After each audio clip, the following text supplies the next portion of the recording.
Welcome to the panel on turning the Arab Spring into summer. My name is Michele Dunne. I'm director of the Rafik Hariri Center for the Middle East at the Atlantic Council in Washington. And I'm delighted to be joined by three very illustrious panelists. To my left is Emma Bonino, who's a member of the Italian Senate, trustee of the Arab Democracy Foundation, and a European diplomat with a tremendous amount of experience, history. I mean, I know personally that she was interested very much in issues of democracy and human rights in the Arab world for at least a decade before the uprisings started to begin, and perhaps it was even longer than that. And then to her left is Dr. Samir Radwan, who is a renowned Egyptian economist. He was Ministry of Finance, a Minister of Finance in the period just around the time and following the revolution in Egypt, and has, I'm sure, a lot of very important insights to share with us about the Egyptian transition and other Arab transitions as well. And then at the end of the podium is Patrycja Sasnal, who is a Middle East expert at the Polish Institute for International Affairs and a colleague in the think tank field with me, and someone I've been very pleased to cooperate with on a number of projects. So welcome to all of you. Thank you so much for being here. I think we're very privileged to be here in Poland and in a city with such a distinguished heritage to discuss the advent of democratic politics in another part of the world, in the Arab countries. So our topic is building the Arab Spring into summer, and admittedly, it is getting quite hot out in the Arab countries, roughly a year and a half into this journey of change, which I think is going to be a very long journey, one that's going to be measured in years and decades. Right now, we have going on Egypt's very contentious presidential election, Libya heading toward its first elections. Those will be for a constituent assembly scheduled to take place on June 19th.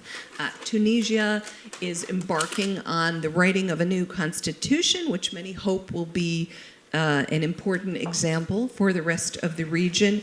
Yemen is still very much in the throes of a struggle with the former leader, President Saleh, and of course the tragic uprising in Syria, making headlines and struggling towards some kind of a solution.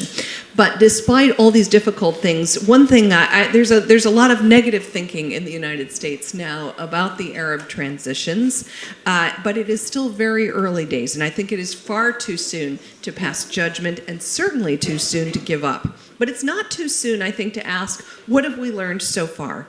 And especially for to look at, for those of us who are outsiders, to look at whether these transitions are getting the kind of support they really need and deserve, and what kind of engagement can best support successful democratic transitions in the Arab countries. There are some key issues in the Arab countries. I'm just going to take a moment to name some that I see as very critical. One of them, a political issue, I think, is that Islamists and non-Islamists, other political forces, are going to need to work out the contours of political systems, legal and constitutional frameworks, the rights of citizens. And we can see this happening through the electoral process. Civil-military relations in these countries need remaking. Whether that applies to armed forces and especially to internal security forces and police, which need thorough reform. There needs to be a whole new understanding that security forces serve the citizens and don't serve the state at the expense of the citizens. Economic growth, and I'm sure this will be something that Dr. Radwan will speak of. A model of economic growth that had some limited successes over the last decade is now largely discredited. Neoliberal reforms and so forth, because of their association with cronyism and corruption. So what's going to emerge instead? We all know, I mean, we discussed this in the plenary session that just concluded, the connection between meeting the economic needs of citizens and the success of new democratic systems. And then there is, again, this question of external help and what role are external players, whether it is Europe, the United States, the Gulf Arab countries, what role are external players playing regarding the Arab countries? Now, these are serious and worrisome issues, but I think we also have to remember there is a great deal of good news in these countries. One of the things that is most heartening is the way that citizens have awoken from the torpor of the authoritarian years and have a new level of political awareness, and there's a great deal of dynamism in civil society. Also, I think we have to remember that as many worries as we had about this, in Tunisia and in Egypt, they have held very credible elections that were administered, well, maybe not perfectly, but they were considered legitimate elections. They were administered in a way that led citizens to accept their results.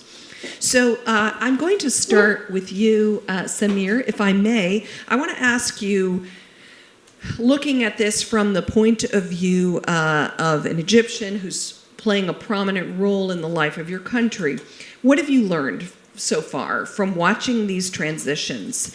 And what are the issues that are of most concern to you? And also, if you could touch on the issue of what kinds of outside help is most useful in these transitions and what kinds are not so useful. Well, thank you very much, Michele, and I'm honored to be invited by Patrycja and others to attend this important event.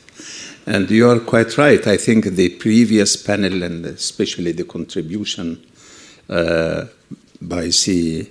Mehdi from Tunisia, links up very well to the questions you have raised. And you have raised many pertinent questions, which is very natural because the situation is in flux. The Arab Spring is turning into a very hot summer, indeed. And lessons we have learned every morning when I think, now I have understood what is going on. By the end of the day, I discovered that I am yet to learn and find other models to explain what on earth is going on, especially in my country, Egypt. So let me try to organize my remarks into three sets of issues, just for time, for brevity. The first issue, which is extremely important, is why the revolution?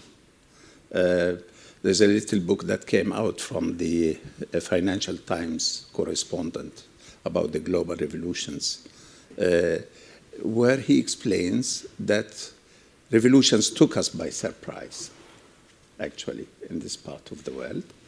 And the reason why is that despite a very good macroeconomic record in Tunisia, where I was doing very well, in Egypt, certainly, a very high rate of growth, all the macroeconomic indicators were fine, yet there was something lacking. And what was lacking was the social justice part. And there was a generational gap. The young people of that region could not communicate with their elders.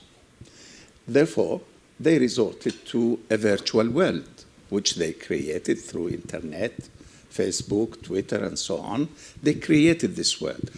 Many of them told me the first time they met in Tahrir Square, but they know each other by name or pseudonym, but they didn't know each other. They created this world. And what is it they wanted? I think it is summed up by them. They wanted dignity, democracy, freedom, and social justice. So I think that sums up their rejection of a model of development in the region because you see, we tend to be lost in the details, which is normal, natural. But try to conceptualize what has been happening all over the region, with differences, of course, but you had a model of development which focused on macroeconomic achievements, which is fine, 7.2% growth rate in Egypt. But people used to tell me, I like your figures, but I don't feel it in my pocket. There is no trickle down of this performance in terms of income of the majority of the people. Poverty has been increasing, if anything. In Egypt, for instance, poverty is 42% of the population are below a poverty line. 20% are pure poor, and 22% are near poor, in the sense that with any shock like inflation, like increase in food prices, fuel prices, they fall below the poverty line. So that cry, massive cry, that swept through, started by Tunisia, then Egypt, Libya, and Yemen, Syria, and even the GCC club, is a rejection of that model. So that's my first remark. My second remark relates to the management, or rather mismanagement, of the transition. There is a lot of experience. We have a wealth of experience about the transition after '89 in this part of the world. We have lots of experience about managing crises like the major crisis of 2008, and also the Asian crisis of 97, 98. But it seems we have learned very little from those crises and how to manage. As a Minister of Finance, I faced a number of dilemmas. I'll tell you, a Minister of Finance blues. First is the tension between rising demands, rising expectations, and declining revenues. See, I went to my office, a beautiful office, and suddenly you have demonstrations extending for a few kilometers outside. Now the revolution has taken place, deliver. And here the tension is, you know for sure, you feel, you have, as a student of Egyptian economy, I know that they have the right, because they have really been discriminated against. They have not benefited from that model of growth. But how do you cope with this? And in coping with this, for instance, we have 6.2 million people in the civil service. If you increase their salary, more people would like to join the civil service. Do you want to turn the 22 million labor force of Egypt into public servants with all what that entails of inefficiency, corruption, etc., etc.? That not to mention. So that was one dilemma, to try to solve. One of the things I have tried to do is to introduce minimum wage. And that was a way which I tried in other countries, is to lift up the bottom and then on 5 years introduce a wage reform. So was one dilemma. Second dilemma was, here is a government that's not used to talk to each other. In fact, if anything, it's used to, if you do something, your colleague would like to undermine it. And the dilemma was how to shut these people up. Sorry for the language, but this was the substance of the cabinet meetings, where we were trying to manage that transition to respond to those people in Tahrir Square and others, without resorting to the good, time-honored mimics and intrigues of the previous regimes. And that was not an easy thing, because some of the ministers had their own agenda, in fact. And that was reflected very clearly in dealing with the NGOs and in dealing with foreign assistance. Third dilemma was the reception we had by the foreign community, whether resident in Egypt or when we traveled abroad, was tremendous. Everybody said, "You've done an excellent job. President Obama told me, we follow what you are doing, we are behind you, you have no right to fail." So I wasn't, on the clouds. But the reality was a bit different. When we went to Deauville, we were the guest of honors, Tunisians and Egyptians, and really we were... Nice dinner. Huh? Yeah. Fantastic dinner. Fantastic lunch. It was lunch. It was lunch. It was lunch, but certainly no. And the promise was $20 billion, and President Sarkozy made a slight mistake. He said 30 billion, and the Tunisians and the Egyptians said, "We don't mind. We will settle for whichever number you settle for." But then we had very little coming to us, and the same, I guess, to Tunisia. One part of the problem is that we have not concluded an agreement with the IMF. And again, here, there was a misconception in Egypt that if you have an agreement with the IMF, you are back to being subservient to a neoliberal economy. All that was not true, because I had my own program, Egyptian homemade program, on the website of the Ministry of Finance. So we didn't have any reason to be afraid of that. And we explained that it's not the $3.2 billion involved, but the fact that the IMF is necessary to give you a certificate of how to go about it. So these are three dilemmas, the major dilemmas. There were many others. But we were extremely hopeful, of course, that things will be sorted out. Looking at the future, and that's my last remark, looking at the future, we have some major challenges. The economic situation is far from being solid.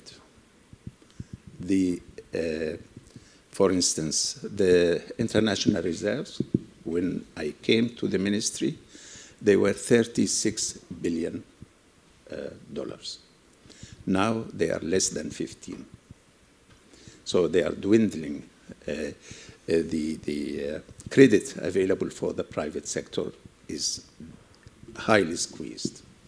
The promise, even from the Arab countries, has not been forthcoming. Then here, I think we go back to the subject of the previous panel, the interconnection between the economic and political, because the evolution of the political situation in Egypt was such that it is, until this very moment I'm talking, is far from being smooth. I mean, the Tunisians have done a very sensible roadmap, and they are following it in the sense that the constitutional committee, and then putting constitution, interim government, and then a new president and a new government. In Egypt, Egypt is a very difficult country, admittedly. So we kept having, moving objectives, moving targets from time to time.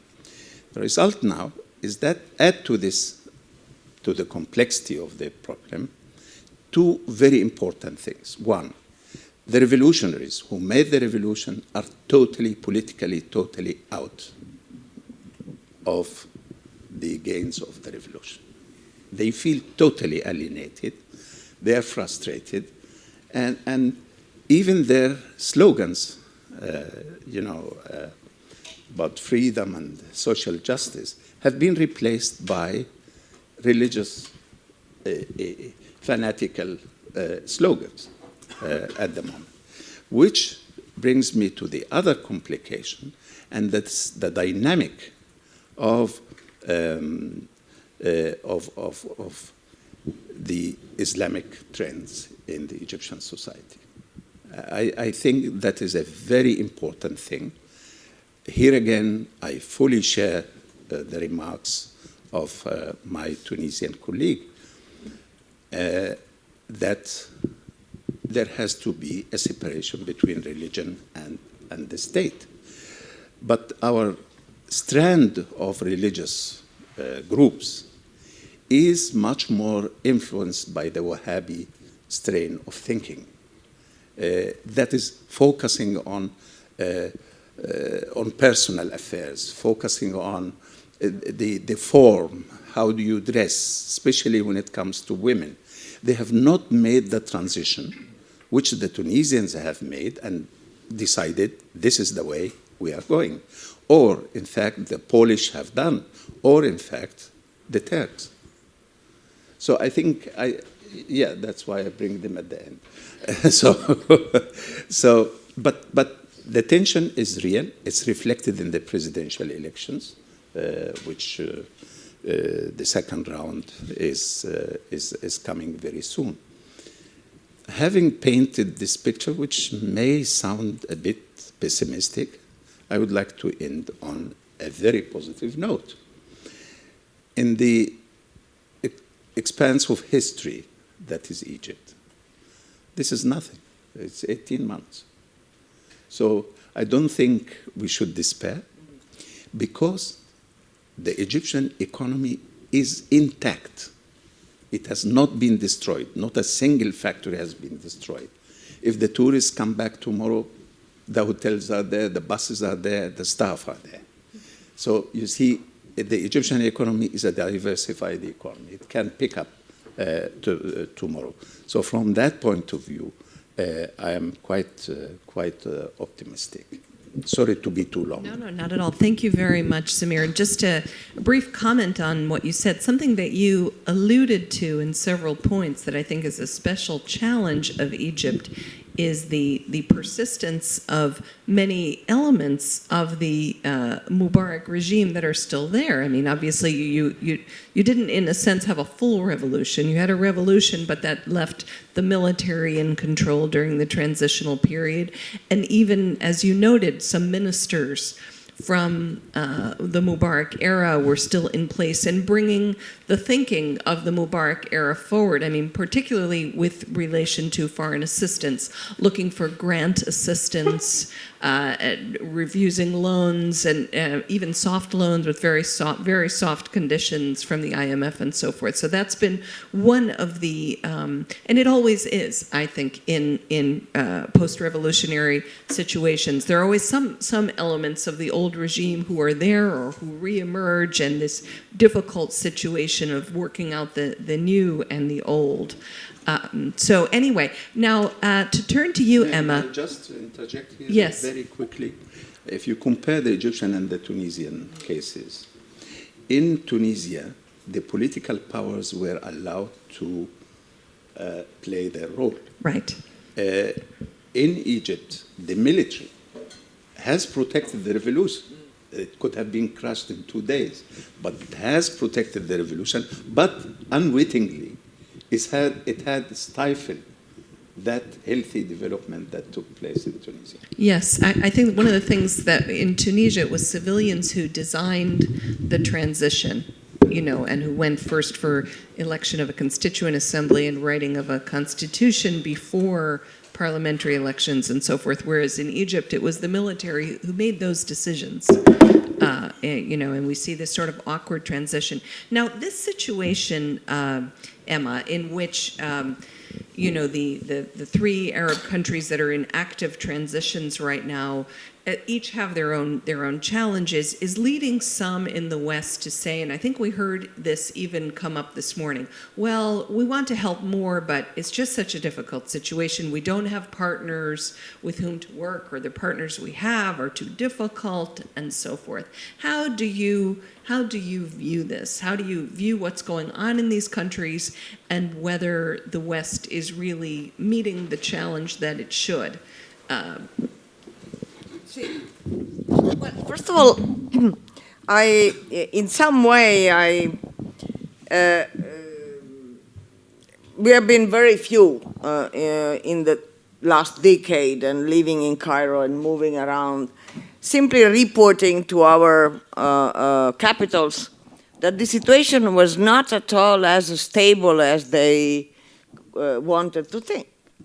And that there was a boiling up in the society, which was quite evident, provided that you go someplace that is not only the embassy plus the ministry, provided that eventually you know a little bit of Arabic and maybe you read some national press and not only Al-Aram English version or whatever it is.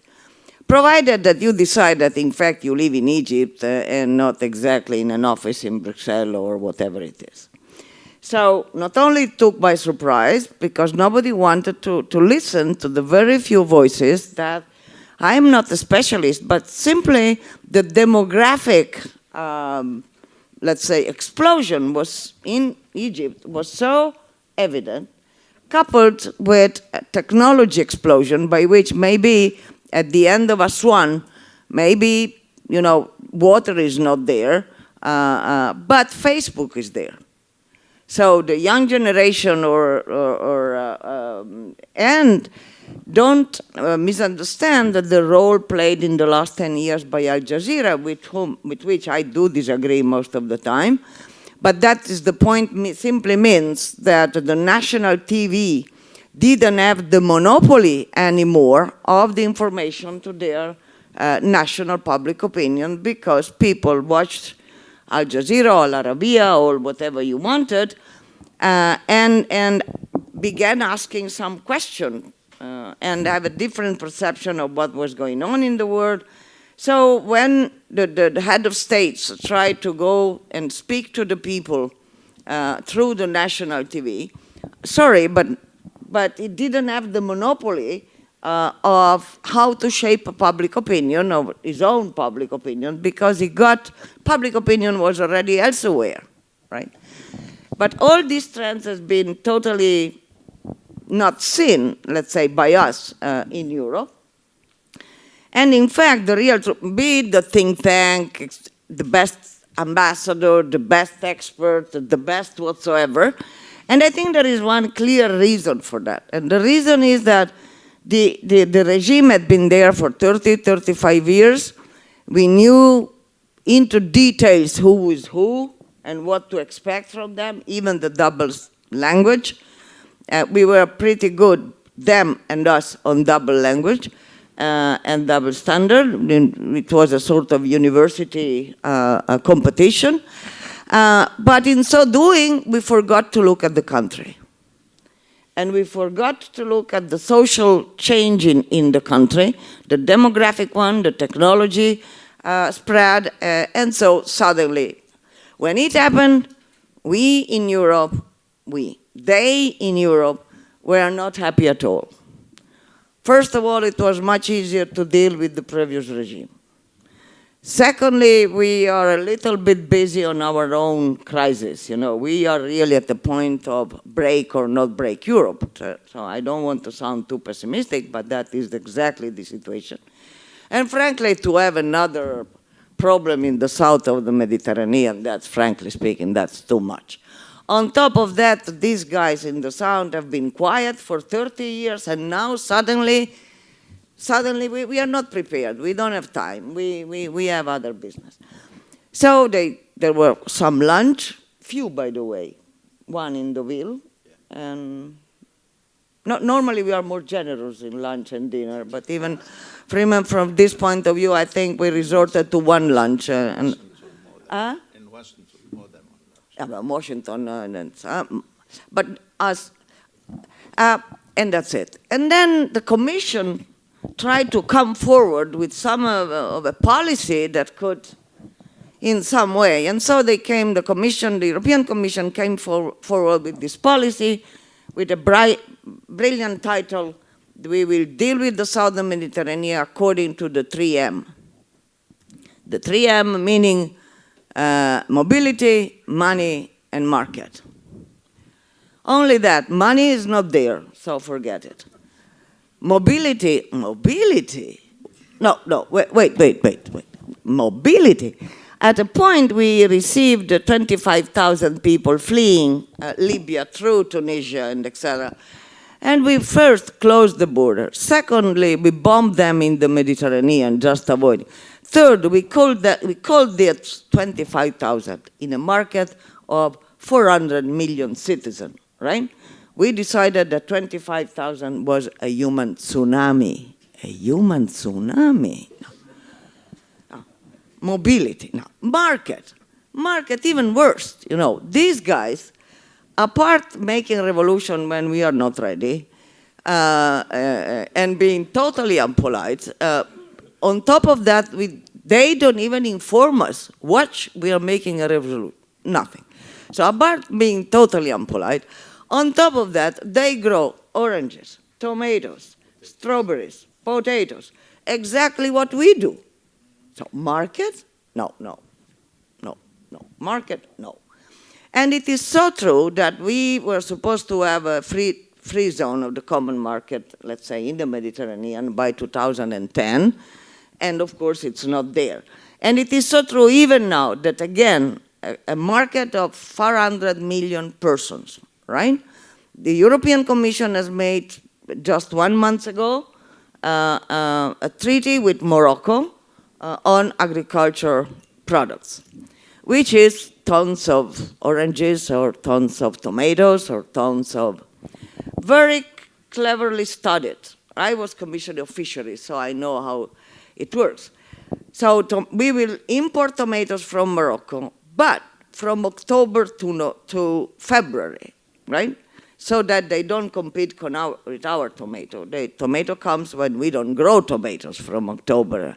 Nevertheless, there is a major uproar against this treaty. And I was chairing my Senate, the Senate, 2 weeks ago, and whatever everybody wants to support the transition, the revolution, the human rights, and whatever, but this treaty is no good. So we are protectionist in some way, mobility, frankly speaking, it's not, and money, we don't have money.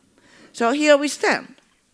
And I think it is more serious to really say that, because just to invite people with no delivery is no good. Having said that, I share with Samir the fact that notwithstanding all our mistakes, and their mistakes in the transition, and notwithstanding the fact that, yes, we say to each other, transition is for a mid-term, long-term, but then we want result immediately. And on top of that, we also have to learn that democracy is not when a friend wins. Democracy is when somebody wins, right? And maybe it's not exactly a friend. The question is, are there the rules in place to check and balance the result of elections? And that is where I have some concern on Egypt, because the constitution is not in place, because what is the power of the elected president in the next week is not there, because the fragility of the constitutional asset.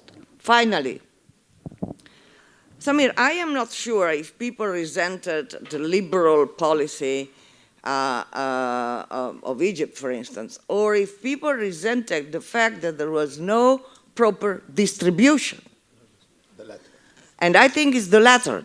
The question is that people are not eventually resenting so much the free industrial zone or whatever. Maybe they resent the fact that this growth that you had was 7%. I think Tunisia, you were at 5% or 6%. But then trickle down or proper distribution or opportunity for two people were not there at all. There was no rules and system in place. Some subsidy, even for bread, or subsidy for oil and fuel. But that is subsidy. That is not hope. That is not, let's say.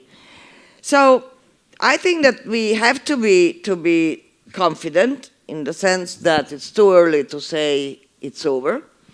But also, I think that we in the West have to make the maximum, not only to better understand, but finally to realize that the Mediterranean is not a sea that separates us, it's a lake that joins us.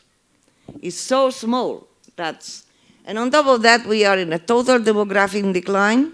For instance, in my country, they are in a total demographic boom for the moment.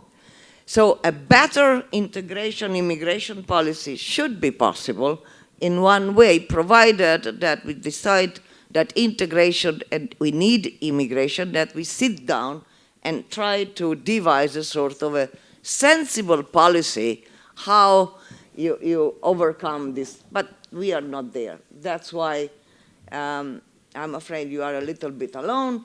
And on top of that, you also seem you want also to be alone. There is a sort of a cultural, very deep trend in Egypt particularly, which is a sort of nationalism. So maybe that should not be underestimated even from your side. No, these are the officials I'm talking about that give this false image.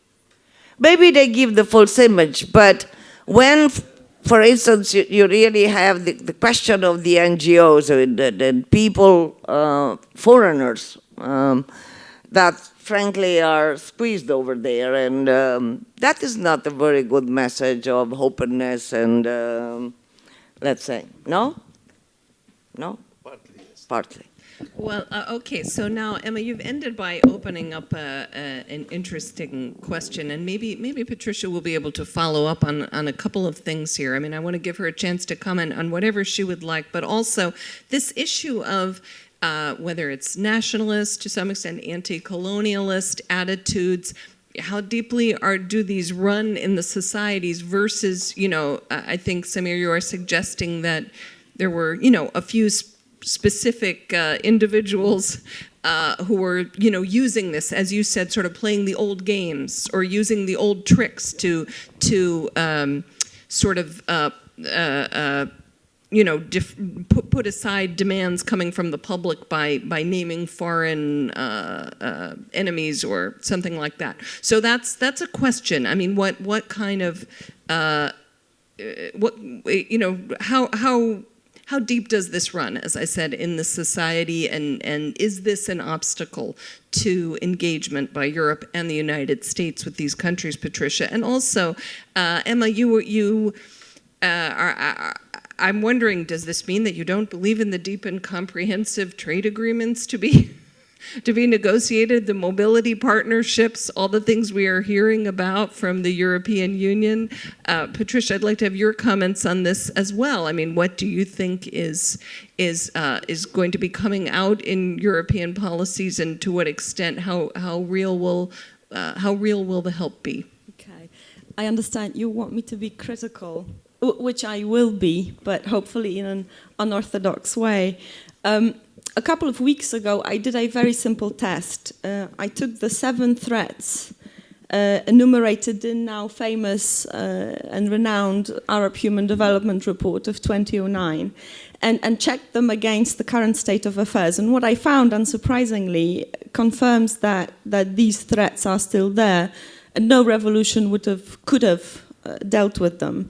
So as the Arab saying goes, Yama tahta sawahi dawahi, underneath the nice exterior is a bunch of problems. Let me go through those UNDP points. There are 7 threats, just so we have a broader perspective. So number 1 was people and their insecure environment. This threat is driven by demographic pressures and population pressures. This we all know. Roughly 395 million people will be there in the region in 2015 compared to less than half of this, 150 million in 1980. Of those, 60% are under 25 years of age. There's urban growth, water scarcity and pollution, desertification, 68.4% of the terrain is desert already, climate change, global warming, all those things that we know about. Point number 2 was the state and its insecure people. And this is the only point where things look slightly better. So citizens did not accept the state, which did not abide by international charters pertaining to human rights. It abused its monopoly of the means of force and coercion and abused its power in general. But still, the notion of citizenship is underdeveloped. Instead, very small identities abound, and even though those identities or those groups are often conflicted, identity is not necessarily the source of conflict or the source of tension between different groups. Those tensions originate in biased access to political power, wealth, and representation. So behind the facade of lawful constitutions, there is a gap between what state claims that it legally guarantees and what it does in practice and what citizens can expect. So in this point, there is slight progress, but still the citizenship-related issues are there. Point number 3, the vulnerability of those lost from sight. I'm talking about violence against women, human trafficking, the plight of refugees and internally displaced persons, still there. 4, volatile growth, high unemployment and persisting poverty, still very true. The report cites the weakness of oil-based economies. The GDP grew over the past 25 years 6% only, which is really not a lot. Taking into account the population growth, the region will have to generate 51 million jobs by 2020. So unemployment among the young is measured in double digits, and in some places like Algeria, it's more than 40%. 3 more points: hunger, malnutrition and food insecurity, health security challenges, and occupation and military intervention. That was true in 2009 in Iraq, in the Palestinian territories, and in Somalia, but to some extent, of course, it still is. All in all, then, a formal, evident, and real change can be observed in 1 out of 7 points on this list. If this test seems too simplistic, which it is, I want to offer you an alternative one, partly based on the writings of a British columnist for The Guardian, Brian Whittaker. And here I have 4 points, which I would want to talk about briefly. Number 1 is the notion of authoritarian society. Now, it is a controversial point because it may seem orientalist in nature, but I think there is validity to it. So the concept of an authoritarian society presumes that the nature of society legitimized the authoritarian state. Not the single Mubarak was the problem, but the millions of Mubaraks, the millions of people who act like him at home, at work, in the streets. Ala al-Aswani, the famous Egyptian writer, writes in his bestseller book from 2002, Imarat Yakubian, the Yakubian building.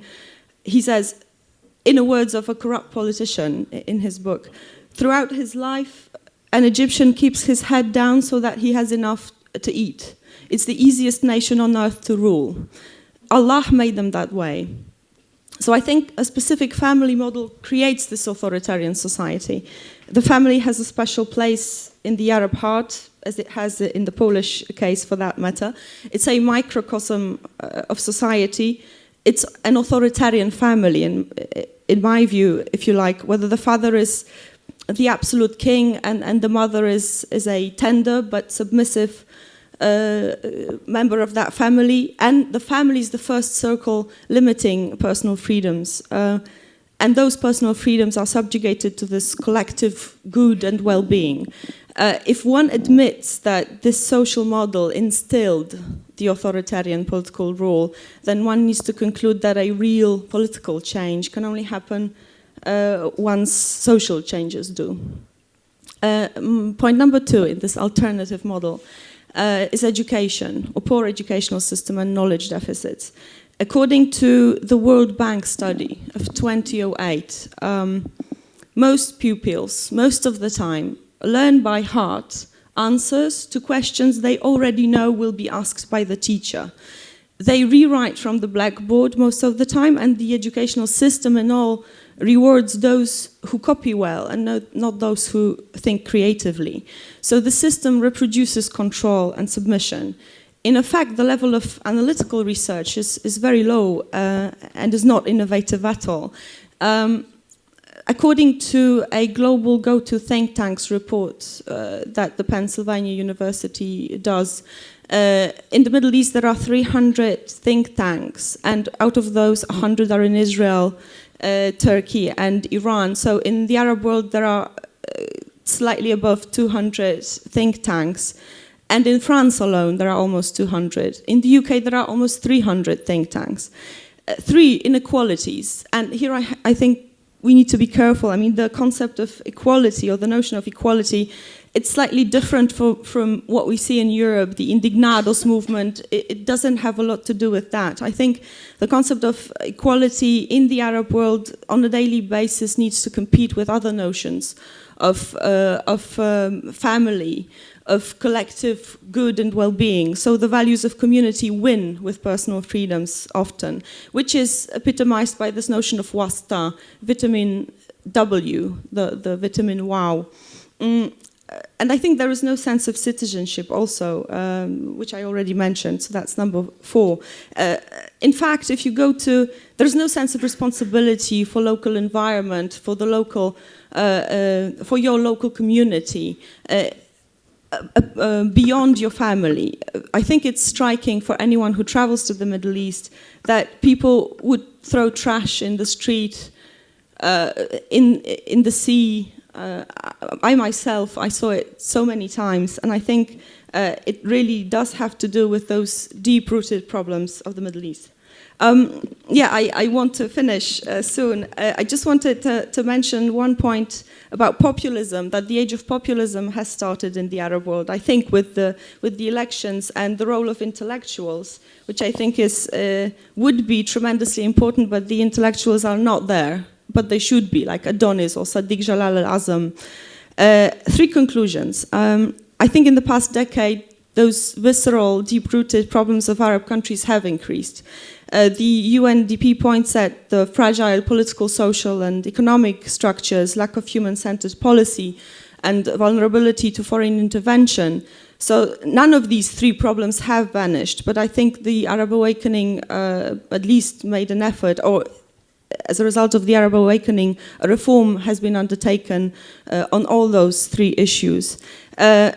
I want to finish with a quote, because I think we are preoccupied perhaps with the notion of democracy, whereas the West maybe what the West can do is turn away this debate from a debate about democracy, but about a comprehensive notion of poverty. Poverty understood, in the words of Ali Shariati, whom I want to cite, as having to do with all those 4 points that I mentioned: the authoritarian society, education, inequality, and no sense of citizenship. It's a lengthy quote, but I think very cute, perhaps a little too lofty. So, Summarize it. I'd like to give them a chance. Yeah, just the quote. So Ali Shariati says, poverty goes everywhere and is ubiquitous. Poverty is not being hunger, not being naked. Poverty is not having something, but that thing is not food, nor money, not even gold. Poverty is dust which sits on unsold books in a bookstore. Poverty is a blade which cuts returned newspapers in a recycling machine. Poverty is a 3,000-year-old inscription which a memento of a visit has been written by a visitor on. Poverty is a banana skin which is thrown from a window of a car to a road. Poverty goes everywhere and is ubiquitous. Poverty is not a night that you spend without food, but a day you spend without thinking. With that quote I want to finish, perhaps too lofty, but overall I want it to be positive. Okay, thank you, Patrycja. I think this is a bit of a glass half empty view of the Arab transitions. Maybe the thing that I would maybe disagree with you about, though, is that there's no concept of citizenship, because the main rallying cry was karama, right, which is dignity, which I understood to be that people did not want to be subjects anymore. They wanted to be citizens with rights.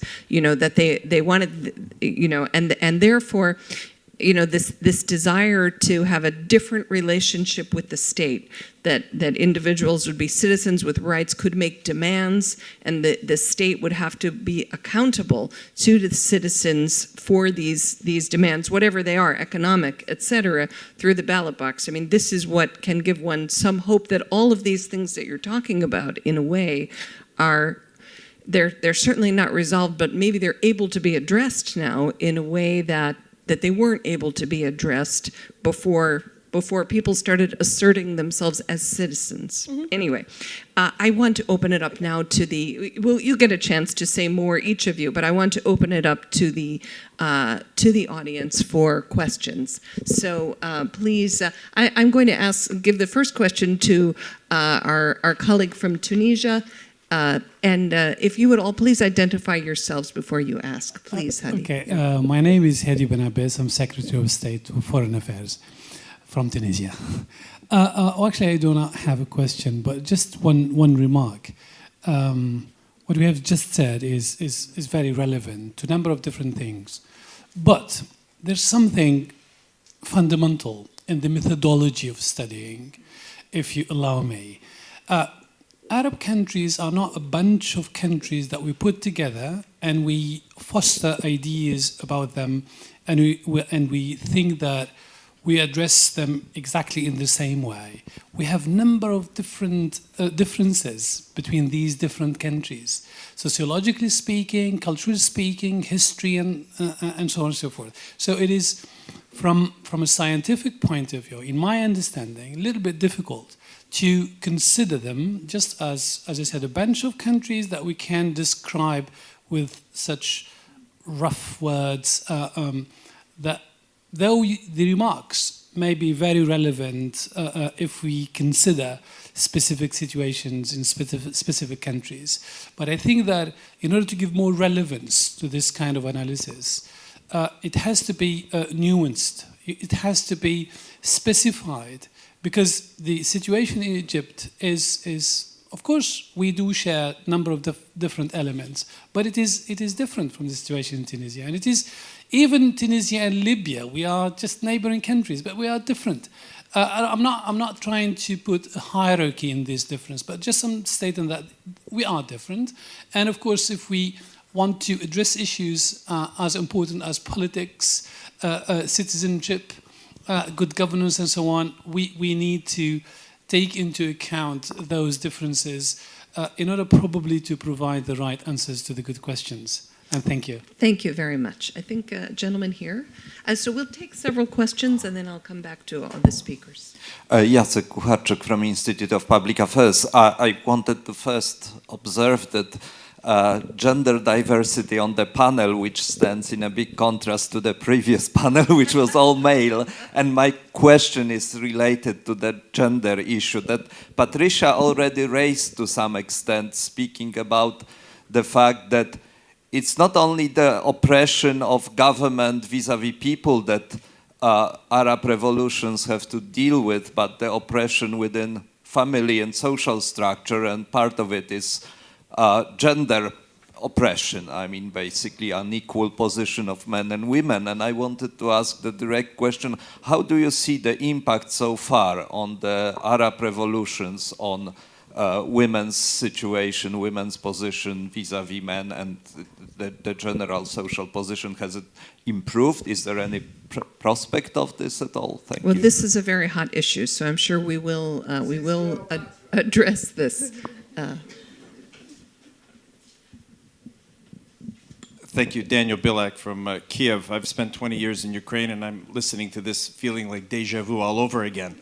And it's fascinating because, I mean, we're talking about democracy, and that comes with a lot of baggage. Really, aren't we talking about the desire, fundamental human desire of people for voice? They want to change the relationship between the people that govern them and how they are governed. We just want to have a say in it, and please leave us alone to get on with our lives. But of course that comes with a lot of baggage, because then you have to put together all of the institutions of whatever that democratic process might mean in the Arab countries.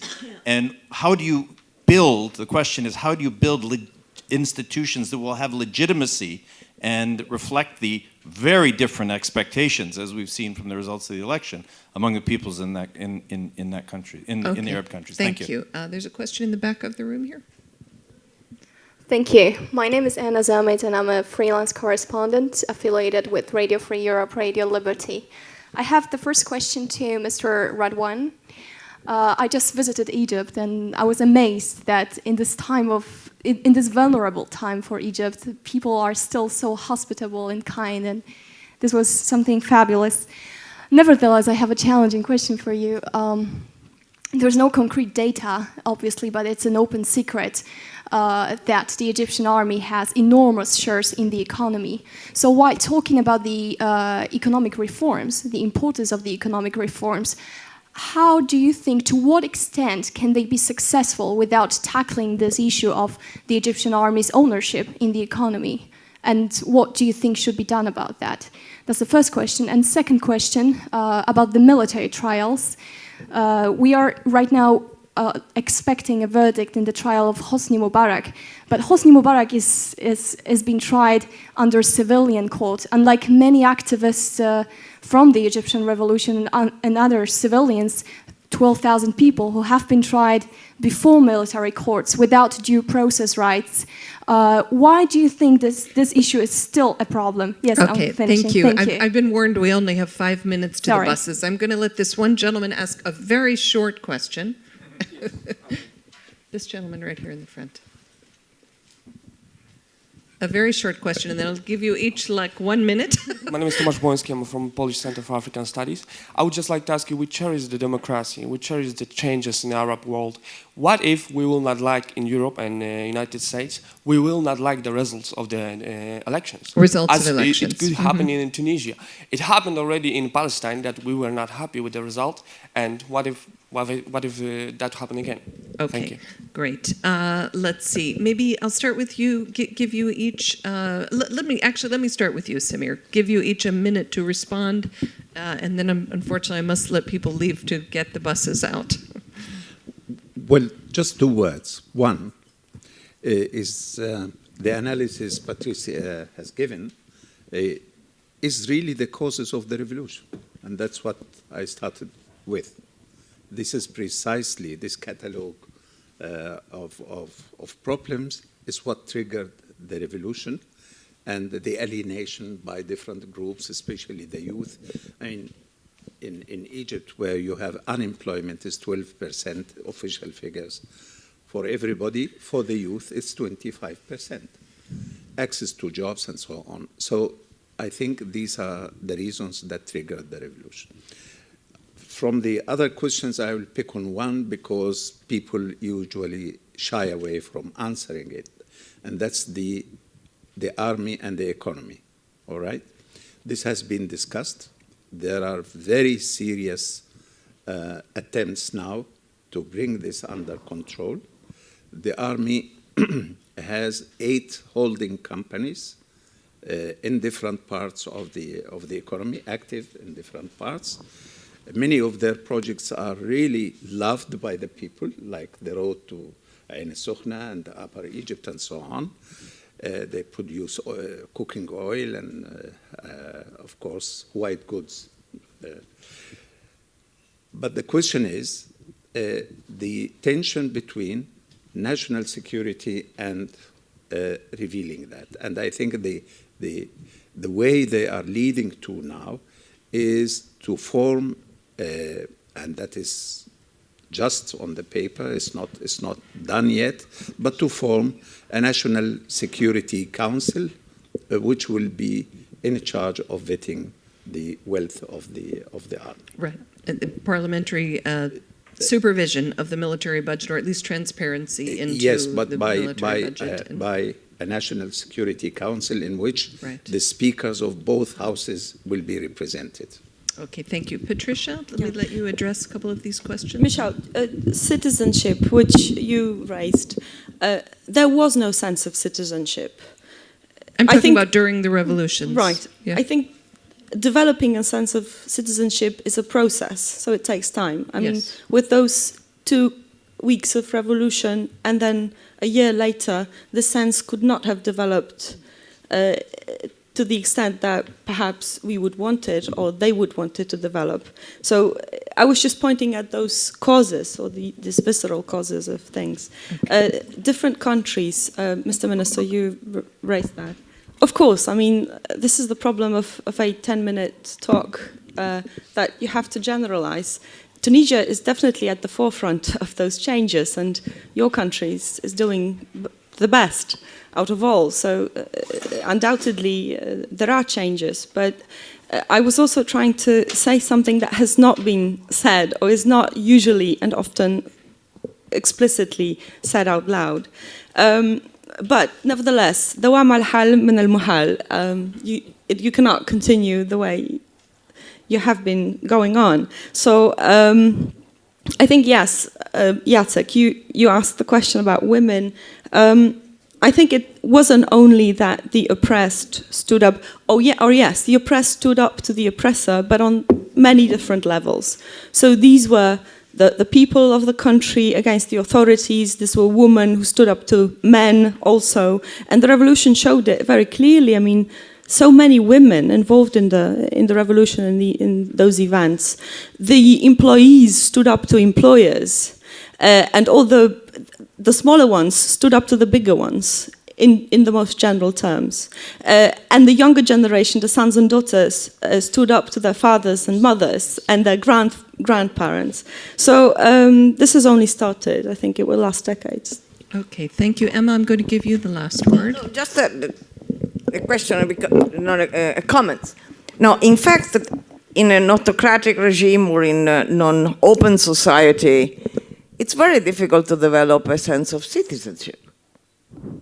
And exactly, or let alone organized opposition. The regime are there exactly to impede or avoid a sense of citizenship, a sense of, or an organized. Normally they crack on the opposition or on intellectuals or whatsoever. So again, I think Patrycja was describing a society that has not changed so much yet, and it will take time, but it can change. What I wanted to say is that you cannot simply wait that the society is ready or is already changed to open up to democracy. It's the opposite that happens. Is that the opening to contamination or debate, democracy, and et cetera, that can change the society. And maybe because we are so similar, you know, when she was describing, of course, the family, the Italian family was the same 1 generation ago. My grandmother would not sit at the table with my grandfather. She was not allowed to do it. And still now, being a woman in Italy, believe me, or in many countries, is an uphill struggle. Just to give you an example, the honor killing has been cancelled, let's say, or put as a crime in our legislation in Italy in 1986, right? 1986. As far as women after the revolution, on the fight against fascism, for instance, in Italy, one of the most brilliant and were the women in the Resistenza, right? Also because, well, most of the men were of course busy at war and so on and so forth. So the Resistenza was. When the election came and the Constituent Assembly came, oops, women were not there to be seen. And so after the resolution, men thanked women very much, said, thank you very much, we have been fantastic, now you go home. And you go back home. And since then, it has been an uphill struggle. So I just wanted simply to say that normally in a society which is not open and does not rely on individual responsibility, it's almost impossible to develop a sense of citizenship, right? You can be, you're a beggar, you're depending on some favor or something, but because you don't have rights, so you don't develop as a citizen. But politics can change also society. It's not simply that you change a political system when the society has already changed. That doesn't happen. What is happening is that the change of the political system in a more open way can help and push also change in society. In this sense, I am confident, not because it will happen, maybe it will take a generation, I'm not saying that, and maybe there is also a possibility that it backfires or it go backward. I mean, we have seen it in the Eastern Europe has not been a linear progression. It has been, in many countries, 2 steps forward and 1 step backward, and et cetera, et cetera. So, but what I'm simply saying that there is something, I think, has changed the paradigm in the Arab society, and all of them are different. You have a secular history because of decision by Bourguiba, they don't have it, and so on and so forth. What the basic change in the paradigm is that when I went to live in Cairo to discuss democracy, civil rights, opportunity, hope, the regime, it was a very little circle in some shy places, my home eventually, or the one who was following the trial of Saad Ibrahim at night or whatever. Now you can walk in the street of Cairo and bump in a Zamalek, a coffee shop or whatever you want, even a fin fond de la nature, Aswan.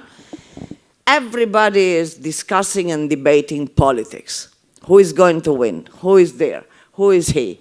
The CV and the curriculum. He was there. Yes, it was.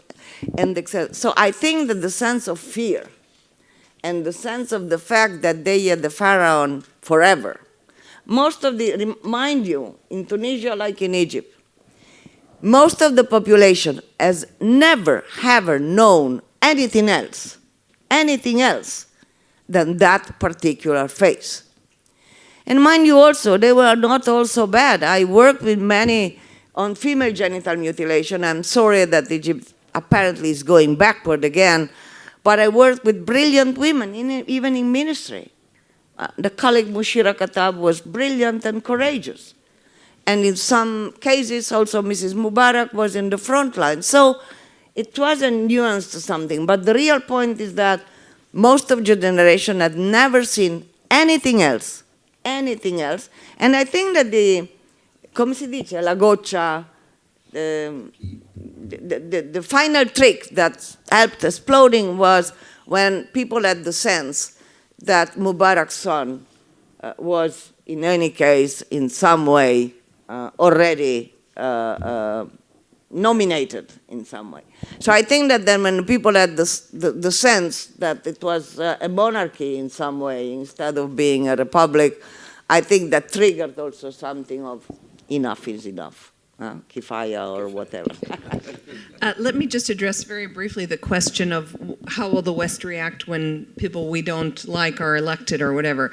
I already think there's been a lot of change here. You raised the case of Hamas. Of course, the cases in Tunisia, Egypt, and so forth are different because the Islamist parties there are not, we have not declared them to be terrorist organizations, so it's a little bit different. But I also think that the West has learned from that very painful experience with Hamas, and as well as the very, very painful experience in Algeria, and that there is a different attitude and much more openness to the Islamist parties and so forth, and a desire on the part of the West to accept the results of legitimate elections and find a way to work with whoever is elected. I need to let you go now because the buses are leaving, but thank you very much to all our panelists, and thanks to all of you for participating.